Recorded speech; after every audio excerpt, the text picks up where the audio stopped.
What's up? Noah Best here, and today is going to be my full review of the M1 iPad Pro. The M1 iPad Pro by far passes all other tablets ever made in terms of performance, design, and overall use. And so this is my full review of the M1 iPad Pro. First, we're going to start off with the design. Now for the M1 iPad Pro design, you have aluminum all around the rails, the back, everywhere is aluminum. No wireless charge as it is not a glass back, but no need for wireless charge as this is an iPad. You've got your lock, your volume, your Apple Pencil magnetic slot here, and as well you've now got, because of the M1 chip, you have USB 4 or Thunderbolt ports. So that means you can get up to 40 gigabytes per second data transfers, which is insane for people who are using this for professional use in terms of video editing or photo or graphic design or anything like that. And so it's amazing. You've got a beautiful screen, not mini LED like the 12.9 inch, but it is still absolutely gorgeous. The blacks are deep enough that you can notice the contrast between the darks and the blacks. And overall, I absolutely love it. You've got 4 speakers, 1 on each grill, which makes it sound amazing in terms of stereo speakers. You've also got 8 mics for amazing studio quality sound. For the camera, you've got the center stage, and on the outside, that's about it for design. Besides the cameras on the back, which you have a wide and an ultra wide, and a LiDAR scanner, flash, and microphone. And so that's pretty much in terms of design, as I've just listed it all out. And for my rating on design, I honestly give this iPad a 10 out of 10 on design. I mean, look at how thin this is. This is such a thin iPad, so thin, and it feels so lightweight, especially for the M1 chip and how powerful it is inside of this iPad. Now keep in mind, this is the exact same chip that is found inside the M1 MacBook Pro. And that is just absolutely amazing. You can also get, in terms of storage, which I guess you could correlate with design, you can get 128 gigabytes base storage all the way up to 2 terabytes on the highest end storage. And for all models besides the 1 terabyte and 2 terabyte models, you get 8 gigs of RAM, but for the 1 terabyte and 2 terabyte models, you can get 16 gigs of RAM. Now, in terms of what iOS can do with that RAM, isn't up to par, say, with what a Mac can do with that RAM, obviously, because they are 2 different devices.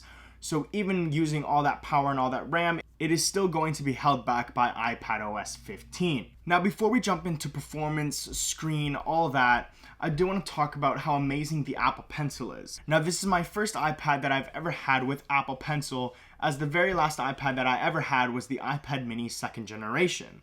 And so having the M1 iPad Pro is a massive jump in every aspect in each and every way. So using the Apple Pencil has been absolutely amazing for me, whether I'm just wanting to doodle, if I'm scrolling through, it just feels so much nicer scrolling on a pencil rather than using your fingers. And also it just feels so nice in the hand, and I can take notes for school, anything like that, as I can just write and it'll type it out for me. So that is amazing. I do absolutely love the Apple Pencil, but we'll get further into what the Apple Pencil can do later on in this video.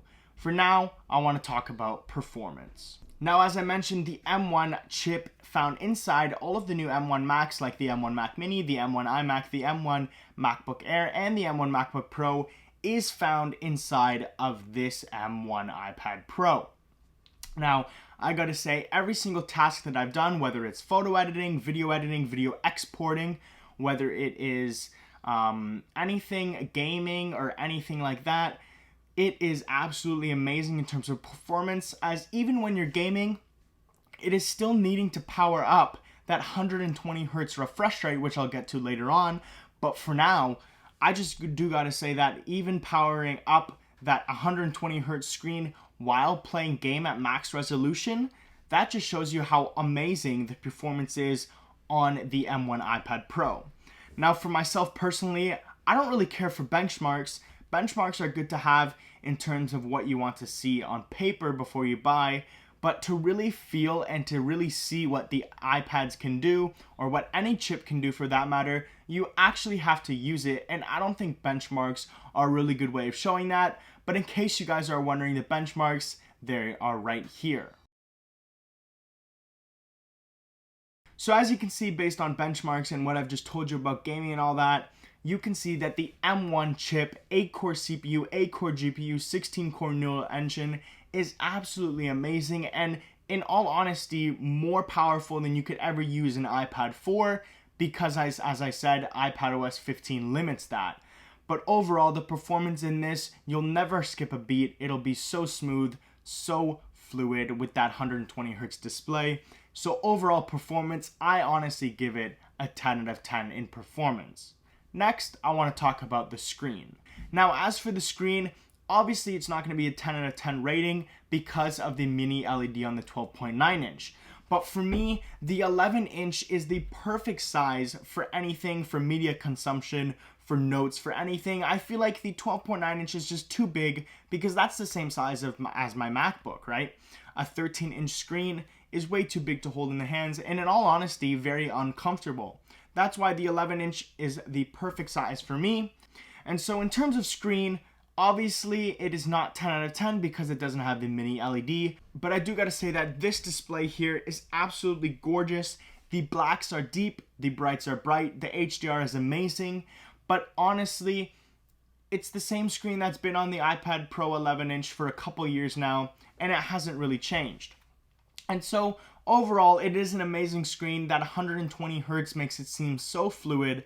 As you can see here, I'll show you a demonstration between 120 and 60 hertz.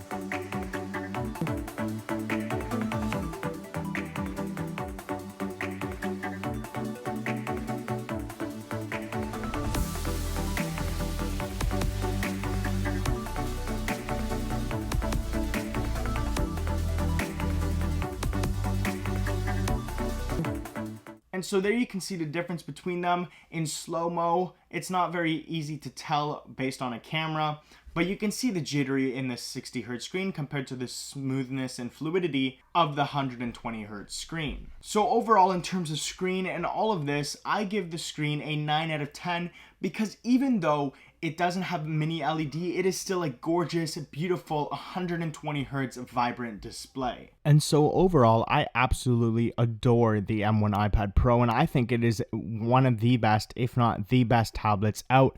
Obviously the most powerful tablet out right now. And so yeah, this has been my full review of the M1 iPad Pro. Let me know down in the comments below what you guys think about the M1 iPad Pro and if you guys have one or not. Let me know down in the comments below. But for now, thank you for watching. Please do go out and have a great day, and we shall see you in the next one.